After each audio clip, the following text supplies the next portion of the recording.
우리 강태현 형제가 특성으로 하나님께 영광을 돌리면서 우리 모든 성도들이 함께 찬양할 수 있는 기쁨을 주셔서 거기에 푹 빠졌었습니다.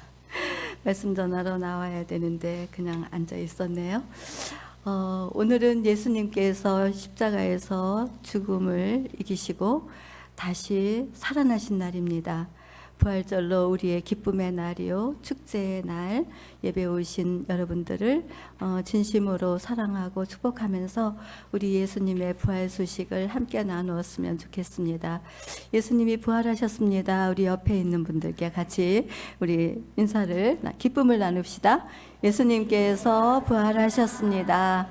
할렐루야. 예수님께서 부활하셨습니다. 예수님께서 부활하셨다라고 하는 이 의미 속에는 상당히 깊은 의미가 담겨져 있습니다. 그것은 예수님이 다시 살아나심으로 인해서 우리에게 영원한 생명을 주셨다라고 하는 그 축복이 우리에게 들어왔기 때문입니다. 우리 요한복음 3장 16절 말씀을 한 목소리로 같이 읽도록 하겠습니다. 시작. 하나님이 세상을 이처럼 사랑하사 독생자를 주셨으니 이는 누구든지 저를 믿는 자마다 멸망치 않고 영생을 얻게 하려 하심이라. 아멘. 예수님께서 부활하신 이 부활의 사건은 역사적으로 사실적인 이야기로서 모든 사람들에게 영원한 생명을 얻게 하기 위한 하나님의 사랑이 예수 안에 있음을 우리들로 하여금 알게 합니다. 하나의 장면을 보여드리겠는데요. 지금 이 장면에는 어떤 분이 이 천으로 온몸을 다 감고 지금 무덤에서 앞으로 나와 있습니다. 이것은 죽은 사람이 살아난 이야기이죠. 이 사람은 누구냐면 나사로라고 하는 사람이에요. 나사로는 삼남매가 한 집에서 같이 살았는데 어느 날 나사로 오빠가 병이 들어서 두 여동생을 놔두고 죽었습니다. 여동생들은 나사로 오빠가 죽기 전에 예수님을 찾아갔어요. 예수님, 우리 오빠가 죽게 생겼어요. 오셔서 고쳐주세요. 그렇게 요청을 했지만 예수님께서는 오다가 여러 가지 일들을 만나시면서 나사로가 완전히 죽었을 때에 그때에 이제 오셨어요. 그때 예수님께서 무덤 앞으로 가셔서 뭐라고 말씀하셨을까요? 나사로야, 나와라. 이렇게 말씀하셨어요. 그랬을 때 이 나사로가 죽음 속에 있다가 다시 살아서 지금 밖으로 나온 그림을 여러분들은 보고 있습니다. 우리 한번 외쳐볼까요? 나사로야 나와라. 네, 그래서 나사로가 나온 거예요. 근데 죽은 사람이 살아서 나온 거예요. 이 이야기를 통해서 예수님께서는 죽은 자를 살리시는 능력이 있다는 것을 말씀해 주셨고, 여기에 있는 저와 여러분들도 죽으면 다시 살아난다라고 하는 그 교훈을 우리들에게 주고 있습니다. 대부분의 사람들은 죽는다는 것에 대해서 생각하지 못하고 살아가죠. 우리는 영원히 살 것처럼 살아갑니다. 그리고 죽음을 생각하지 않습니다. 그런데 성경에서는 사람이 한 번 태어나는 것이 정한 이치이듯이 한 번 죽는 것도 정한 이치라고 그렇게 말씀하고 있습니다. 한 번 태어난 사람은 누구든지 다 죽을 것입니다. 우리 옆 사람하고 얘기해 봅시다. 당신도 죽을 것입니다.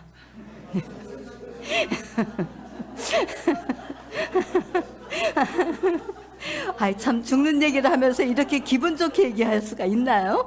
죽는다는 얘기를 하는데 막 웃으면서 얘기하네요. 맞아요. 우리는 죽을 거예요. 영국에는 그 죽음을 기억하라는 메멘토 모리라고 하는 그 주간을 만들어서 1년에 한 번씩 행사를 한다고 합니다. 이 이야기는 어디서부터 유래가 됐냐면 로마의 사람들이 전쟁에 나가가지고 승리하고 돌아올 때 그 로마 군사 뒤에 포로가 된 노예들이 따라오면서 메멘토 모리라고 외친다고 합니다. 그것은 지금은 여러분들이 이겼지만 언젠가는 여러분들도 죽을 것입니다. 그것을 기억하십시오. 라고 하는 그 이야기를 들려줌으로 인해서 죽을 수밖에 없는 것이 우리 인생이라고 하는 것을 깨닫게 하는 교훈을 주기 위한 행위라고 합니다. 그런데 우리나라에서도 데스카페라고 하는 모임이 있습니다. 데스카페는 죽음을 금기처럼 여기고 있는 그런 사람들이 이 죽음에 대한 이야기를 아주 따뜻한 분위기 속에서 기분 좋게 여러분들이 죽을 것입니다 했는데 막 웃으면서 얘기하듯이 그렇게 커피 마셔가면서 죽음에 대한 이야기를 하는 모임이 데스카페 모임입니다. 우리나라에서는 이 데스카페 모임이 딱 한 군데밖에 없는데 어느 날 EBS에서 방송을 한 적이 있습니다. 죽음을 기억하라고 하는 그 방영을 했는데 그 그룹에서 그 어린이들을 모아놓고 한 그룹 A그룹과 B그룹으로 나누어서 A그룹에는 죽음에 대한 이야기를 했고 B그룹에는 죽음에 대한 이야기를 하지 않았습니다. 어린이들을 모아놓고 한 행사였습니다. 그리고 연구였는데 그 어린이들에게 죽음을 어떻게 얘기했냐면 신데렐라의 동화 속의 이야기를 통해서 이야기를 꺼냈습니다. 여러분, 신데렐라 어머니가 살았나요? 죽었나요? 뭐라고요? 안 들려요? 신데렐라 엄마 죽었어요? 살았어요? 죽었죠. 신데렐라 엄마는 죽었어요. 죽었을 때 여러분들이 신데렐라라면 마음이 어떨 것 같아요? 슬퍼요. 그리고 보고 싶어요. 그리고 그리워요. 이런 이야기를 하더랍니다. 이렇게 죽음을 얘기한 A그룹과 B그룹에다가 이제는 게임을 하게 했습니다. 죽음을 가르쳐준 그 그룹에도 사탕 2개씩 주고 가위바위보 게임을 하게 했습니다. 그리고 그 죽음에 대한 이야기를 듣지 않은 그룹에도 사탕 2개씩 주고 게임을 하게 했습니다. 그런데 죽음을 이해한 그 그룹에서 게임은 어떤 모습이 나왔냐면 가위바위보 했을 때 진 사람이 사탕을 주는 겁니다. 근데 가위바위보 했는데 이긴 사람이 진 사람에게 사탕을 주더라는 이야기입니다. 죽음을 알고 행동하는 것이 달라졌다 이런 이야기예요. 근데 이 B그룹에 있는 어린이들은 가위바위보 게임을 했는데 진 사람이 당연히 줘야 되는데 진 사람이 이긴 사람 걸 뺏어온답니다.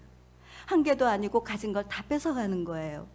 죽음을 알지 못하는 그룹에서는 자기 욕심껏 자기가 행동하고 싶은 대로 마음대로 행동하는 것을 연구 결과 사례로 이렇게 발표를 EBS 방송국에서 한 적이 있습니다.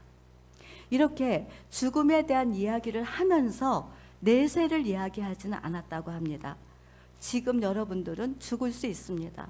어떤 모습으로든지 죽을 수 있지만 누구든지 다 죽습니다로 얘기를 해서 그런 날들을 만나고 있는 우리들이 어떤 모습으로 살아야 될까요? 라고 하는 교훈을 줄 뿐이었는데 여러분 우리 한번 생각해 보죠. 우리들은 이제 우리가 죽으면 이 땅에서 죽으면 우리는 하늘나라가 기다리고 있다라고 하는 것을 믿는 믿음 그게 우리 안에 있는 줄로 믿습니다. 이 믿음 가운데 우리는 있는 사람들이에요. 말하자면 영원한 생명을 하늘나라에서 약속을 받은 사람들이죠. 그렇기 때문에 이 땅에서 우리들은 어떠한 삶을 살아야 될 것인가 그것을 생각해 보다가 주여 나를 평화의 도구로 써주소서라고 하는 그 찬송시를 한번 생각하게 되었습니다. 우리 다 같이 한 목소리로 같이 읽도록 하겠습니다. 시작. 주여 써주소서. 미움이 있는 곳에 사랑을, 상처가 있는 곳에 용서를, 분열이 있는 곳에 일치를, 의혹이 있는 곳에 믿음을 심게 하소서. 오류가 있는 곳에 진리를, 절망이 있는 곳에 희망을, 아픔이 있는 곳에 광명을, 슬픔이 있는 곳에 기쁨을 심게 하소서. 위로받기보다는 위로하고 이해하기보다는 이해하며 사랑받기보다는 사랑하며 주님을 믿음으로 영생을 얻기 때문이니 주여 나를 평화의 도구로 써주소서. 아멘. 우리들 모두는 하늘로부터 나서 하늘로 다시 돌아갈 영원한 생명을 얻은 사람들입니다. 그래서 지금 여기에서 사랑하고 용서하고 위로하고 기쁨이 넘쳐나는 그러한 삶을 살아가는 것이 하늘나라를 바라보며 영원한 생명을 가진 하나님의 자녀들로서 마땅히 지켜가야 할 믿음입니다. 사랑하기 위하여 흘리는 눈물도 있고 그 눈물을 통해 용서를 배워가기도 하고, 그러면서 하나님의 성품을 닮아가면서 하나님께서 주신 사람과 자연을 아름답게 만들어가는 그리스도인이 되어 사는 것, 이것이 부활을 믿고 소망하며 살아가는 그리스도인들의 모습일 것입니다. 요한복음 11장 25절 26절에 이렇게 말씀하셨죠. 예수께서 이르시되 나는 부활이요 생명이니 나를 믿는 자는 죽어도 살겠고 무릇 살아서 나를 믿는 자는 영원히 죽지 아니하리니 이것을 내가 믿느냐. 예수님을 믿는 자는 죽어도 살고 살아서 믿는 자는 영원히 죽지 않는다는 말씀은 부활하신 예수님께서 이 세상에 오실 때 죽은 사람들은 무덤에서 일어나고 살아있는 사람들은 살아있는 상태에서 부활할 것이라는 말씀입니다. 요한복음 5장 28절에서 29절에 이를 놀랍게 여기지 말라. 무덤 속에 있는 자가 다 그의 음성을 들을 때가 오나니 선한 일을 행한 자는 생명의 부활로 악한 일을 행한 자는 심판의 부활로 나오리라. 이때의 부활은 우리들에게 주신 영원한 생명을 누리는 것으로 믿는 사람이나 안 믿는 사람이나 모두가 다 부활한다는 의미입니다. 모두가 다 영원한 생명을 누릴 수 있는 그 나라가 예수님이 오실 때 일어난다는 이야기입니다. 하지만 하나님의 아들을 믿는 사람은 천국에서 생명의 부활로, 하나님의 아들을 믿지 않는 사람은 지옥에서 심판의 부활로 살아가게 될 것입니다. 예수님께서는 예수를 따르는 제자들에게 이렇게 말씀하셨습니다. 제자들은 예수님이 죽으시고 부활하신다는 말씀을 전해 주었는데도 불구하고 부활보다는 언제나 죽는 것에 마음이 맞춰져 있었죠. 그러다 보니까 근심하고 있었을 때, 그때 예수께서 하신 말씀은 내가 가서 너희 있을 곳을 마련하면 다시 돌아와 너희를 데려가 나 있는 곳에 너희도 있도록 하겠다. 내가 가는 곳, 그곳으로 가는 길을 너희는 알고 있다. 이렇게 말씀하신 겁니다. 죽음을 건너 부활하신 예수님은 우리들이 돌아갈 하나님의 나라를 예비하시고 다시 오실 날 우리 모두 부활하여 그 나라에서 영생을 누리게 하실 것을 오늘 부활절을 통해서 우리에게 귀한 믿음으로 함께하고 계신 줄 여러분 믿으시기 바랍니다. 그러면 이제 아까는 죽을 거라고 얘기했는데 지금은 우리 당신은 반드시 다시 살아날 것입니다. 이렇게 얘기해 볼까요?